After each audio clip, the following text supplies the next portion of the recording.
الاسلام. طبعا اهلا وسهلا بكم. اليوم راح نحكي موضوع جدا مهم. تعرفون الاشخاص اللي يهتمون بالحالات الانسانيه واللي يتبنون المواقف الحقيقيه هم قليلين. اليوم راح نتحدث عن شخصيه في مدينه كربلاء اللي هو اخونا الشجاع البطل المنتسب، اللي هو مثال وقدوه لكل منتسب ولكل رجل امن يعمل ضمن واجبه، وايضا يقع على عاتقه الموضوع الانساني.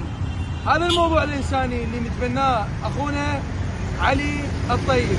علي الطيب احد المنتسبين الموجودين في مدينه كربلاء.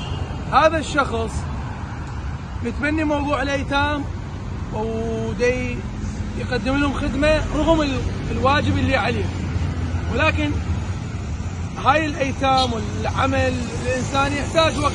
هو مكمل واجبه ومكفي، وكثير من المناشدات تقدمت، ولكن هنالك بعض الاجراءات انه ما تخليه انه يمارس عمله الانساني بشكل جيد. لذلك نتمنى من السيد قائد شرطه كربلاء وايضا السيد العميد عميد انور ان يتعامل مع هذا المنتسب، وايضا يكرم هذا المنتسب او يساعد من خلال عمله اللي يقدمه لهذه الشريحه، هي شريحه الايتام.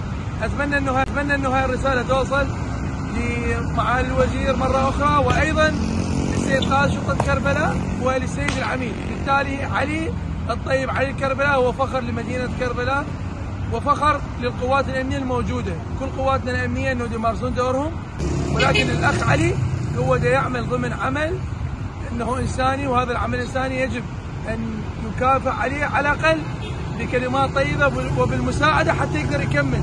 مو هو يقوم هذا العمل والله تضاف عليه انه اجراءات وقد يعاقب. انا هالمره حكيت بهاي الاسلوب، المره الثانيه راح اكون ويا علي بصوره اخرى عفوا وبرساله اخرى. اتمنى انه هاي الرساله توصل، وشكرا جزيلا.